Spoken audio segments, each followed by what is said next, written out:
বর্তমান যে বাস্তবতা এবং যে ত্রয়োদশ জাতীয় সংসদ নির্বাচন, রাজনৈতিক দলগুলোর মধ্যে যে এক ধরনের অনাস্থা টানপেরন চলছে, এমন বাস্তবতায় আপনি কি দেখেন একটা সুন্দর বাংলাদেশ হচ্ছে? আমি এখনো আশা করতে চাই যে আপনার যেমন ধরেন রাজনৈতিক দলগুলোর মধ্যে যে টানাপোড়েন, এটা হচ্ছে আপনার তাদের আপনার মানে আধিপত্যদের দ্বন্দ্ব, যে আপনার কারা সরকার গঠন করবে, কে কত প্রভাবশালী, হ্যাঁ সরকার গঠন করবে, সেটা একটা বিষয় আর কি। আর আরেকটা জিনিস হচ্ছে যে আপনার জনগণ তো মানে এই গত ৭১ সালের পর থেকে অনেক বেশি সতর্ক। এখন বিশেষজ্ঞরা বলছে যে আপনার ৮০%-এর উপর ভোট কাস্ট হওয়ার সম্ভাবনা রয়েছে। তো আপনার জনগণ, আমরা তো শেখ হাসিনার সময় দেখছি ১০২% পর্যন্ত না, সেটা হচ্ছে আপনার ভোটারবিহীন ১০২% ভোট। এখন ভোটাররা আপনার ভোট কেন্দ্রে যাইতে আগ্রহী, বিভিন্ন জরিপ আমরা দেখেছি বা বিভিন্ন মানে সংবাদ, মানুষের মধ্যে ভোট দেওয়ার প্রতি একটা আগ্রহ, সচেতনতা এবং যোগ্য প্রার্থীকে ভোট দেওয়া। এটা ভোট দেওয়া না, দেশপ্রেম বেড়ে যাওয়া। হ্যাঁ, যোগ্য প্রার্থীকে ভোট দেওয়া, এটা একটা মানে আপনার যে একটা চেতনা বা চিন্তা, এটা শুরু হয়েছে। এবং আমি আশা করতেছি যে নির্বাচন আমরা ফেব্রুয়ারিতে এক্সপেক্ট করতেছি, এটা অবাধ, সুষ্ঠু, নিরপেক্ষ নির্বাচন হবে এবং জনগণ তাদের প্রতিনিধিদেরকে। কিন্তু বর্তমান পরিস্থিতিকে আপনি মনে করেন যে অবাধ সুষ্ঠু পরিবেশে হবে? রাজনৈতিক দলগুলোর কথাবার্তা একজন আরেকজনকে যে ভাষায় আক্রমণ করে, যেভাবে আক্রমণ করছে, এটা অভ্যুত্থানের বাংলাদেশের ভাষা হওয়ার কথা না।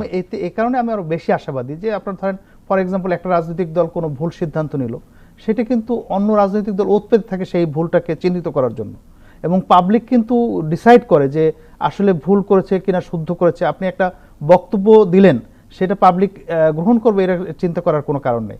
কারণ যে রাজনৈতিক দলগুলো আপনার যে তাদের যে বডি ল্যাঙ্গুয়েজ, এখন এইটা জনগণ তাদেরকে গ্রহণ নাও করতে পারে। এবং কেউ যদি চিন্তা করে যে ভোট কারচুপি করবে হাসিনার আমলের মতো বা অন্যান্য আমলের মতো, সেটা সম্ভব নাও হতে পারে। কারণ ভোট কেন্দ্রে কিন্তু যেমন ইতিমধ্যেই কিন্তু বিভিন্ন রাজনৈতিক দলের পক্ষ থেকে এই যে বিভিন্ন পদায়ন নিয়ে, আমলা মাঠ প্রশাসনের পদায়ন নিয়ে আপত্তি করা হচ্ছে, লটারির বিরোধিতা করা হচ্ছে, নানান বিষয়ে যে তাদের পদায়ন নিয়েও প্রশ্ন তোলা হচ্ছে। তার মানে তারা শঙ্কিত যে লেভেল প্লেইং ফিল্ড হয়তো শেষ পর্যন্ত থাকবে না। না, এইটাই কিন্তু আমি এটাকে পজিটিভলি দেখতে চাই। যে ধরেন আপনার, আমিও কথা বলেছি, আপনার এই যে লটারির মাধ্যমে পুলিশ সুপারদেরকে যে পদায়ন করা হয়েছে, সেটা আমি ঘোরতর বিরোধিতা করেছি। এবং যেসব আপনার অ্যাপয়েন্টমেন্ট নিয়ে কথা হয়েছে বা রাজনৈতিক দলগুলো তাদের মানে লোকদেরকে অ্যাপয়েন্টমেন্ট দেওয়ার চিন্তা চেতনা করতেছে, এটা কিন্তু পাবলিক একদম সতর্কভাবে খেয়াল রাখছে। এটা করে কোনো দলকে আলাদা করে সুবিধা দেওয়া, এটা কিন্তু করা যাবে না। কারণ আপনার এই প্রশাসনকে মাঠেই কাজ করতে হবে, এবং মাঠে যদি তারা আইনের বাইরে কাজ করে, সেটা জনগণ গ্রহণ করবে না। ২৪ সালের ৫ই আগস্ট পরবর্তী যে বাংলাদেশ, এই বাংলাদেশে আমাদের জনগণ, আমাদের তরুণ প্রজন্ম, এরা খুবই শক্তিশালী। কিন্তু কি করবে, মানে যদি তাদের কথা না রাখে, প্রত্যাশা পূরণ না হয়, আবার কি আন্দোলন হবে? আমার মনে হয় যে আন্দোলন পর্যন্ত যাওয়া লাগবে না। এই যে এটা আসলে একটা টেম্পারমেন্ট চেক করতেছে যে কতদূর করা যাবে, করা যাবে না। এই আপনার সেই কারচুপির দিকে, অথবা আপনার মানে প্রশাসনকে মানে প্রভাবিত করে যে আপনার ভোট একটা বাক্সে ভরা, সেটা আমি মনে করি না যে কোনো দল সাকসেসফুল হতে হবে। তাদেরকে জনগণের কাছে যেতে হবে এবং জনগণের কাছ থেকেই ম্যান্ডেট নিতে হবে, এর কোনো বিকল্প নাই। আমি মনে, এরকম কি রাজনীতি হচ্ছে? অবশ্যই হতেছে, অবশ্যই হতেছে। কারণ আমরা তো প্রধান রাজনৈতিক দলগুলোর কারা কারা ক্যান্ডিডেট হবেন, সেটা তো আমরা অলরেডি একটা তালিকা পেয়েছি, এবং তারা মাঠে প্রচার অভিযান চালাচ্ছেন। এবং আপনার দেখা গেছে যে তাদের আয়ের উৎস কি, এটা নিয়েও কিন্তু জনগণ প্রশ্ন করতেছে। অনেকে আবার কিন্তু সেই প্রশ্নের জবাবও দিচ্ছে। এটাও যে একটা জবাবদিহিতামূলক যে একটা ব্যবস্থা, গণতান্ত্রিক ব্যবস্থা, সেটা একটা শুভ দিক। কিন্তু স্টিল আপনার অনেক চেঞ্জ করতে হবে। কারণ আপনার একটা গুরুত্বপূর্ণ বিষয় আমরা দেখেছি ২০০৯ সালে শেখ হাসিনা নির্বাচনের আগে ৮ সালে তিনি যে হলফনামা দিয়েছেন নির্বাচন কমিশনের, সেখানে তার জমির পরিমাণ খুবই অল্প দেখিয়েছেন। কিন্তু এখন ওটার তথ্যগুলো বের করে দেখা যাচ্ছে তার জমির পরিমাণ প্রায় ৩০ গুণ বেশি ছিল।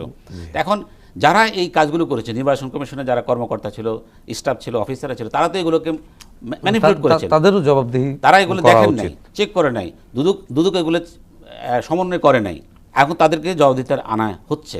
এখনো যদি নির্বাচন কমিশনের কর্মকর্তারা, কর্মব্যক্তিরা যদি এই কাজগুলো করে, জনগণের দায়িত্ব আছে। কারণ এই হলফনামাগুলো কিন্তু ভাই আপনার ওয়েবসাইটে প্রকাশ করে দেওয়া, এবং আমরা জানি যে এইসব রাজনৈতিক নেতৃবৃন্দের সম্পদ তাদের অনেক বেশি, অথবা মনে করেন একজন লোক মানে আপনার হয়তো 5,000 টাকা ট্যাক্স প্রদান বা করে, প্রদর্শন করেন না। তার পার্লামেন্টে যাওয়ার দরকারটা কি? আপনার সে মানে অত্যন্ত লেভিশ লাইফ লিড করে, কিন্তু ট্যাক্স প্রদান করে 5,000 টাকা বা 10,000 টাকা, এবং দেখা যায় যে রাতারাতি এমপি মন্ত্রী হওয়ার পরে এটা 100 গুণ 200 গুণ 300 গুণ সম্পদ বেড়ে যায়। এইটা জনগণেরও এই জিনিসগুলো দেখার দরকার আছে, তাদেরকে আইনের মুখোমুখি করা।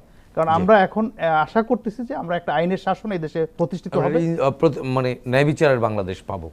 আপনাদের দুজনকেই ধন্যবাদ। 24-এর ছাত্র জনতার গণ অভ্যুত্থান পৃথিবীর ইতিহাসে নতুন এক পরিচিত করেছে বাংলাদেশকে।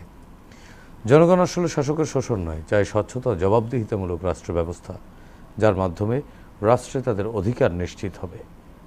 প্রজা থেকে হয়ে উঠবেন নাগরিক।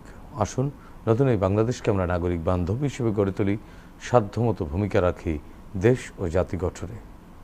প্রিয় দর্শক, দেখা হবে আগামী পর্বে নতুন অতিথির সঙ্গে। ততক্ষণ পর্যন্ত ভালো থাকুন।